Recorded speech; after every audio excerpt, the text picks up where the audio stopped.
حضرات محترم، آج عید الاضحیٰ کا مبارک دن ہے اور عالم اسلام میں حضرت ابراہیم خلیل اللہ علیہ السلام کی سنت کو ادا کیا جائے گا۔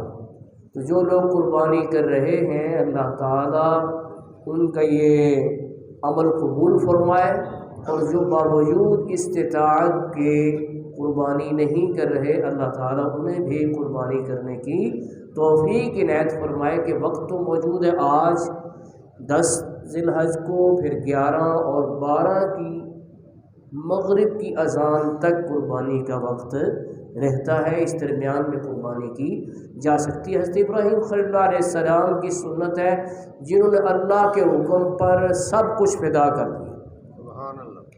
جان کی باری آئی تو جان کی بازی لگا دی، اولاد کا حکم ہوا تو اولاد قربان کر دی، بیوی بچوں کا حکم ہوا تو بیوی بچے اللہ کی راہ میں فدا کر دیے۔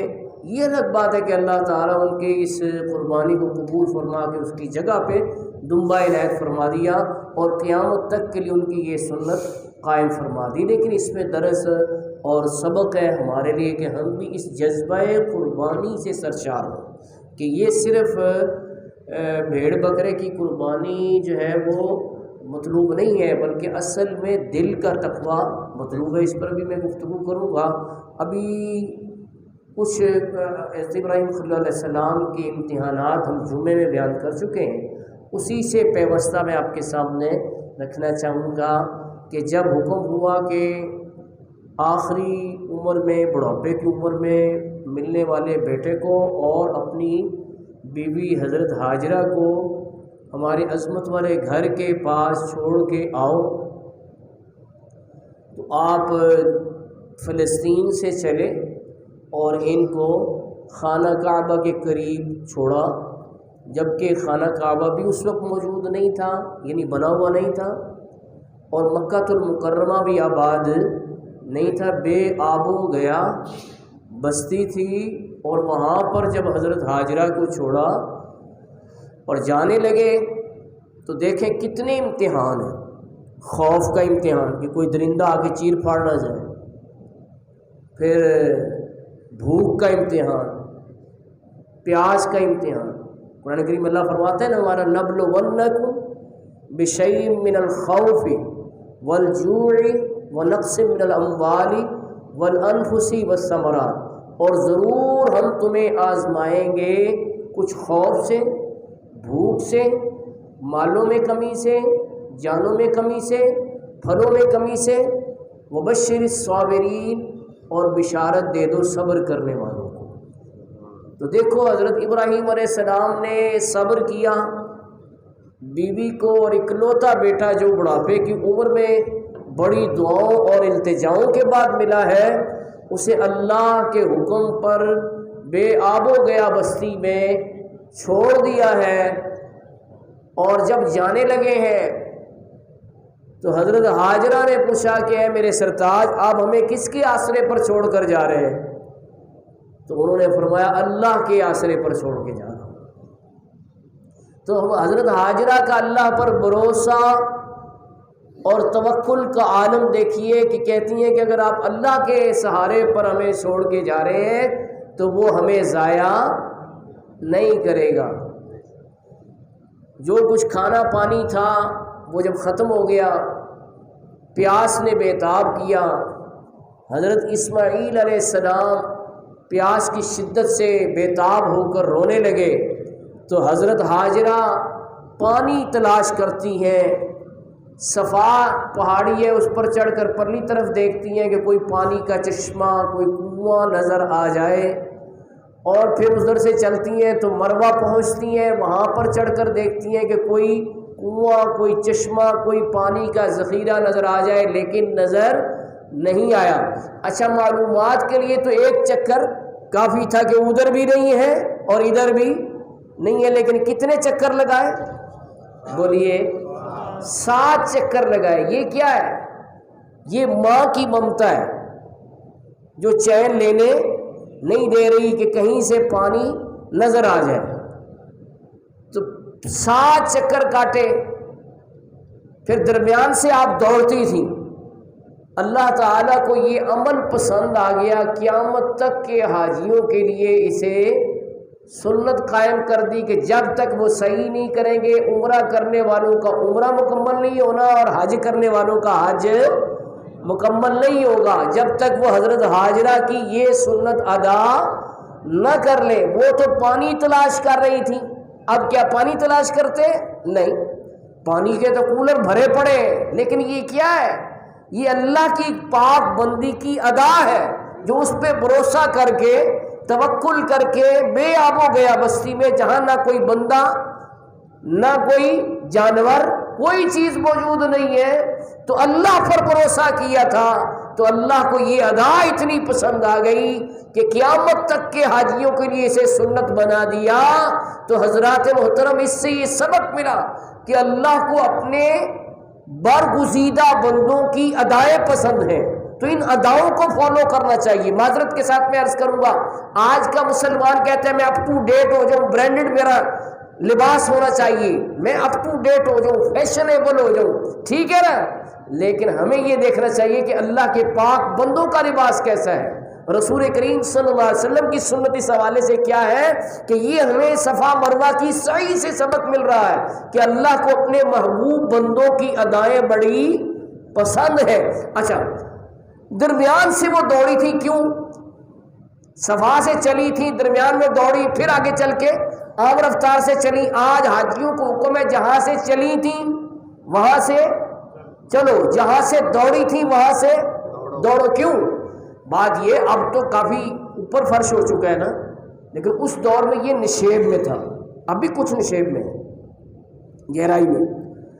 آپ جب بچے کو موجودہ کنواں آب زمزم کی جگہ پر لٹا کر حضرت اسماعیل علیہ السلام کو گئیں، صفا سے چلی تو پیچھے مڑ کر دیکھ رہی تھی، جب تک وہ نظر میں آتے رہتے تو عام رفتار سے چلتی، جب وہ نظر سے اوجھل ہو جاتے تو پھر دوڑتی، یہاں تک کہ پھر پیچھے مڑ کر دیکھتی، جہاں سے نظر آنا شروع ہو جاتے وہاں سے عام رفتار سے چلتی۔ رب کو یہ ادا اتنی پیاری لگی، حاجیوں کو حکم دے دیا کہ جہاں سے چلی تھی وہاں سے چلو، جہاں سے دوڑی تھی وہاں سے دوڑو۔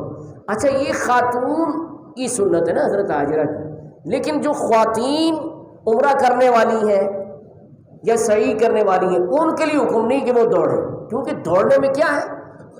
اب بے پردگی کا عنصر ہوگا نا، تو اللہ کو پردہ اس قدر مطلوب ہے کہ مردوں کو تو حکم دے دیا کہ تم ایسے کرو، لیکن عورتوں کو دوڑنے کی اجازت ہے، وہ عام رفتار ہی سے چلیں گی، کیونکہ دوڑیں گی تو اس میں بے پردگی کا عنصر شامل ہو جاتا ہے۔ تو سوال یہ ہے کہ جب سعی جیسی سنت میں اللہ تعالیٰ عورتوں کا دوڑنا پسند نہیں کرتا، تو پھر یہ ایتھلیٹ اور اس قسم کی گیمیں وہ کیسے اللہ کو پسند ہوگی جس میں عورتیں دوڑیں یا بھاگیں، جس سے کہ بے پردگی، اس میں بہت بڑا سبق ہے۔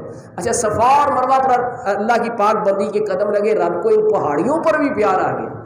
پارہ نمبر 2 میں سورۃ البقرہ میں پتہ ہے اللہ نے کس طرح اس کا ذکر کیا؟ صرف ذکر ہو جاتا نا تو یہ بھی صفا مروہ کے لیے بہت بڑا میرٹ تھا، بہت بڑا اس کا ایک مقام و مرتبہ تھا کہ اللہ نے اپنی پاک بلند رتبہ لازوال لا فانی کتاب میں اس کا تذکرہ فرما دیا۔ لیکن صرف تذکرہ نہیں، ذرا سنیں الفاظ کیا ہیں، یہ قرآن پاک کے الفاظ ہیں، سنیں اللہ پاک فرماتا ہے ان الصفا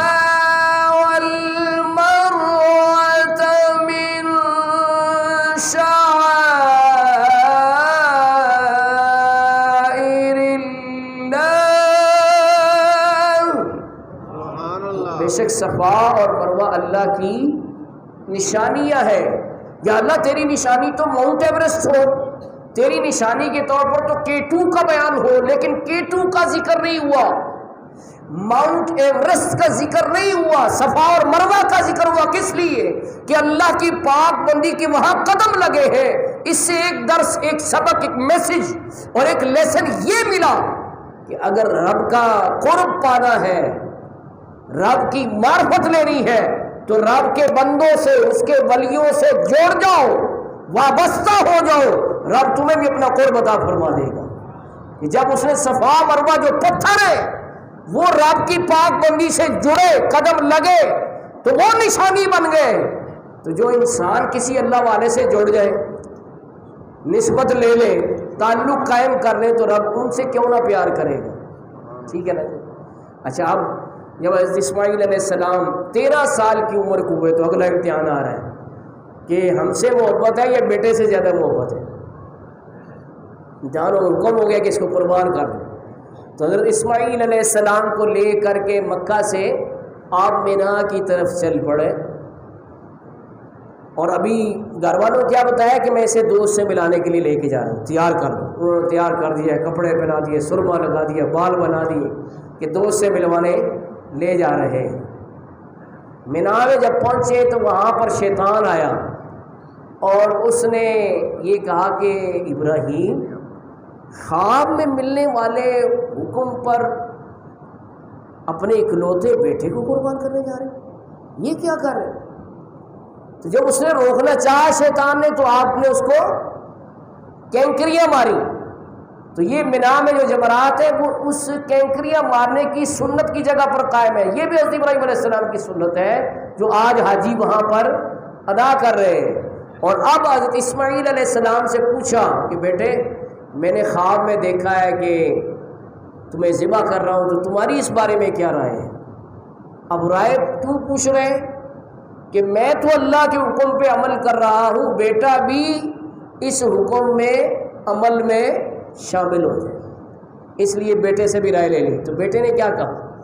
آج کل کا کوئی بیٹا ہوتا وہ کیا کہتا, ابا جی دماغ ٹھیک ہے آپ کا؟ آج کل کا کوئی بیٹا ہوتا. اسی لیے تو اکبر الہ آبادی نے کہا تھا نا, ہم ایسی کل کتابیں قابل ضبطی سمجھتے ہیں کہ جن کو پڑھ کے بچے باپ کو خبطی سمجھتے ہیں. تو آج کل کا کوئی بچہ کر سکتا تھا ایسے؟ ذرا تو سوچے نا.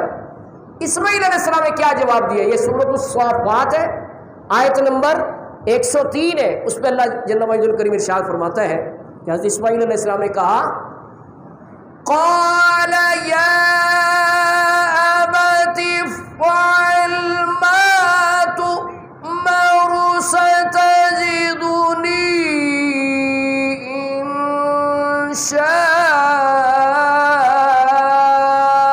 اللہ من الصابرین. ابا جان وہ کر گزریے جس کا آپ کو اللہ نے حکم دیا ہے. ان قریب اگر اللہ نے چاہا تو آپ مجھے صبر کرنے والوں میں سے پائیں گے. صبر کرنے والوں میں سے. علامہ اقبال کہتے ہیں یہ فیضان نظر تھا یا کہ مکتب کی کرامت تھی. یہ فیضان نظر تھا یا کہ مکتب کی کرامت تھی. سکھائے کس نے اسماعیل کو آداب فرزندی. اللہ اکبر. حضرت اسماعیل علیہ السلام کو لٹا دیا, آنکھوں پہ پٹی باندھ لی, چھری چلاتے ہیں چلتی نہیں, اور وہاں سے حکم ہو گیا ہے کہ دمبا لے جاؤ جو اسماعیل علیہ السلام کی جگہ پہ قربان ہو جائے. تو حضرت جبریل علیہ السلام آگاہ کرنے کے لیے کہ میں یہ لے کے آ رہا ہوں اور آپ کی قربانی قبول ہو گئی ہے, بلند آواز سے کیا کہتے ہیں؟ اللہ اکبر اللہ اکبر. تو حضرت ابراہیم علیہ السلام نے توجہ کی تو سمجھ گئے کہ اللہ کی طرف سے میری قربانی قبول ہو گئی ہے. تو انہوں نے اس پر شکر ادا کرتے ہوئے کہا لا الہ الا اللہ اللہ اکبر اللہ اکبر. اور حضرت اسماعیل علیہ السلام کو جب پتہ چلا کہ میں بھی پاس ہو گیا ہوں, اللہ کے حکم پر میں نے گردن رکھ دی ہے اور میں نے اپنی طرف سے قربانی پیش کر دی ہے, تو اس پہ انہوں نے شکرانہ ادا کرتے ہوئے کہا وَلِلَّهِ الْحَمْدُ, تمام تعریفیں اللہ کے لیے ہیں. شکر کے طور پر انہوں نے کہا. تو یہ تکبیرات تشریق ہیں جو 9ویں ذی الحج سے لے کے 13 ذی الحج کی عصر تک پڑھی جا رہی ہیں. تو اس کو ایک دفعہ آپ پھر پکار لیجئے اللہ اکبر اللہ اکبر لا الہ الا اللہ واللہ اکبر. یہ آج کے دن آپ نے گھر جاتے ہوئے بھی یہ بلند آواز سے پڑھتے ہوئے جانا ہے, اور جس رستے سے آئے تھے دوسرے رستے سے جانا یہ بھی سنت مصطفیٰ صلی اللہ علیہ وسلم ہے۔ اب تو ماشاءاللہ مسجد بھر چکی ہے، اب آواز کا عالم کچھ اور ہونا چاہیے۔ ہم نے شروع میں بھی پڑھی تھی تکبیرات، اب ذرا بلند آواز سے پڑھیں، اللہ اکبر اللہ اکبر لا الہ الا اللہ اللہ اکبر اللہ اکبر وللہ الحمد اللہ اکبر اللہ اکبر لا الہ الا اللہ اللہ اکبر اللہ اکبر وللہ الحمد اللہ اکبر اللہ اکبر لا الہ الا اللہ اللہ اکبر اللہ اکبر وللہ الحمد۔ قرآن کریم میں اللہ فرماتا یا ابراہیم قد صدقت الرؤیا، اے ابراہیم تو نے خواب سچ کر دکھایا۔ تو اب یہ قیامت تک کے لیے سنت قائم کر دی گئی۔ بارگاہ رسالت میں عرض کی کہ یا رسول اللہ یہ قربانیاں کیا ہیں؟ فرمایا سنت ابیکم ابراہیم، تمہارے باپ ابراہیم کی سنت ہے۔ عرض کی کہ یا رسول اللہ اس کا ثواب کیا ہے؟ تو ثواب سنیں، حدیث پاک میں فرمایا بکل شعرۃ حسنۃ، ہر بال کے بدلے میں ایک نیکی ہے۔ اب بال کوئی کاؤنٹ کر سکتا ہے؟ بکرے کے، چھترے کے، کوئی سائنس نے بھی ایسی مشین ایجاد نہیں کی جو کہ ان کے بال کاؤنٹ کر سکے۔ تو ان گنت نیکیاں ان کو ملیں گی جن کی قربانی قبول ہوگی۔ یاد رکھو قربانی کس کے لیے کرنی ہے؟ فَصَلِّ لِرَبِّكَ وَانْحَرْ، اپنے رب کے لیے نماز پڑھ اور قربانی کر۔ کیا مطلب ہے؟ مطلب یہ ہے کہ اسٹیٹس سمبل کے طور پر نہیں کہ میں نے اتنا مہنگا بکرا لیا، میں نے اتنا مہنگا جانور لیا، اتنا موٹا میں نے لیا ہے، نہیں، بلکہ اللہ کی رضا کے لیے۔ کس کے لیے؟ ہاں، تحدیث نعمت کے طور پہ بیان کر سکتا ہے۔ جیسے رسول کریم صلی اللہ علیہ وسلم کو محبت تھی قربانی سے، تو آپ نے حضرت علی المرتضیٰ کو وصیت فرما دی کہ میرے بعد قربانی کرتے رہنا۔ تو حضرت علی المرتضیٰ ہمیشہ ایک قربانی اپنی طرف سے اور ایک قربانی نبی کریم صلی اللہ علیہ وسلم کی طرف سے فرماتے رہے۔ اب یہ جس کو اللہ نے دیا ہے وہ کر سکے تو بہت ہی افضل عمل ہے، لیکن پہلے اپنی قربانی کرنی ہے اور اس کے بعد نبی اکرم صلی اللہ علیہ وسلم کی طرف سے کر سکتے ہیں۔ امام اہل سنت مولانا شاہ احمد رضا رحمۃ اللہ علیہ جو کہ سچے عاشق رسول تھے، آپ فرماتے ہیں کہ میں 3 قربانیاں کرتا ہوں، ایک قربانی اپنی طرف سے اور ایک قربانی اپنے والد مرحوم کی طرف سے اور ایک قربانی میں کرتا ہوں نبی اکرم صلی اللہ علیہ وسلم کی طرف سے ہمیشہ۔ اور کہتے ہیں جو سب سے بہتر جانور ہوتا ہے وہ پتہ ہے کس کی طرف سے کرتا ہوں؟ نبی اکرم صلی اللہ علیہ وسلم کی طرف سے سب سے اچھا، موٹا، فربا، مہنگا جانور جو ہوتا ہے وہ میں نبی اکرم صلی اللہ علیہ وسلم کی طرف سے قربان کرتا ہوں۔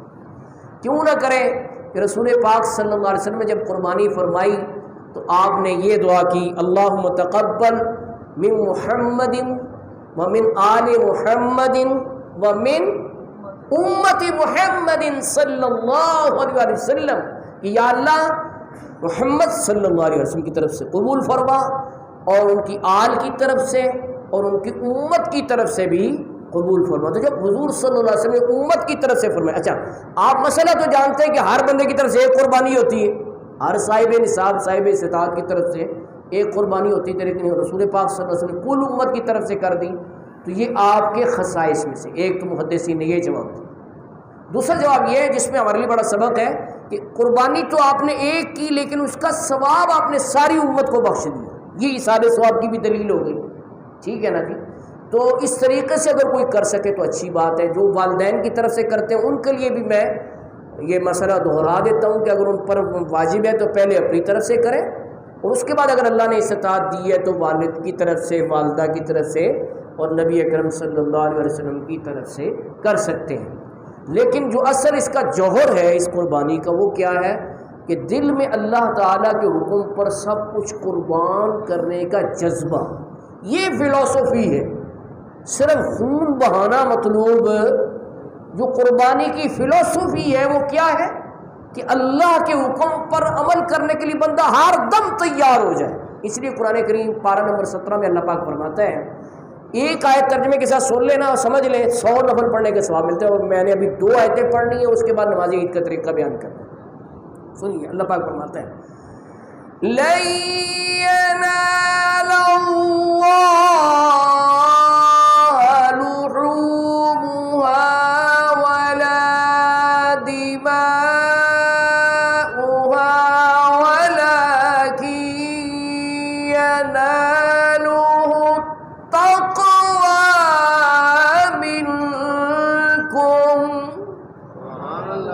اس کی بارگاہ میں نہ تو گوشت پہنچتا ہے نہ ہی خون پہنچتا ہے، اس کی بارگاہ میں تمہارا تقویٰ پہنچتا ہے. تقویٰ کہاں پر ہوتا ہے؟ دل میں ہوتا ہے. تو یہ اللہ کو مطلوب ہے کہ دل میں کیا ہے، اس کی رضا، اس کی خوشنودی اور اس کے حکم پر سب کچھ قربان کرنے کا جذبہ ہے، یا دکھاوا اور ریاکاری اور لوگوں کی تعریف پانا، یہ مطلوب ہے. کیا ہے دل میں، وہ اللہ کی بارگاہ میں پہنچے گا. خون بھی یہی رہ جانا ہے اور گوشت بھی ہم نے خود ہی کھانا ہے. ہاں مستحبے کے 3 حصے کر دیں، ایک اپنے لیے اور ایک رشتہ داروں کے لیے اور ایک غربا و مساکین کے لیے. لیکن جذبہ کیا ہے سنیں، یہ پارہ نمبر 8 ہے. قرآن کریم میں اللہ فرماتا ہے قُلْ إِنَّ صَلَاتِي وَنُسُكِي وَمَحْيَايَ وَمَمَاتِي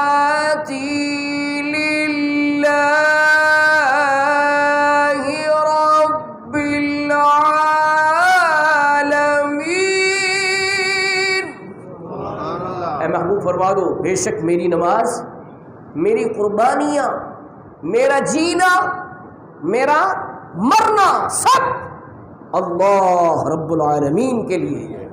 یہ ہے قربانی کی فلسفی، اس کو ذہن میں رکھنا ہوگا. تو بلکہ قربانی کرتے ہوئے بھی مستحب ہے کہ یہ آیت پڑھی جائے، اور اس کے ساتھ ساتھ یہ انی وجہت وجہی الذی فطر السماوات والارض حنیفا وما انا من المشرکین قل ان صلاتی ونسکی ومحیایا ومماتی للہ رب العالمین.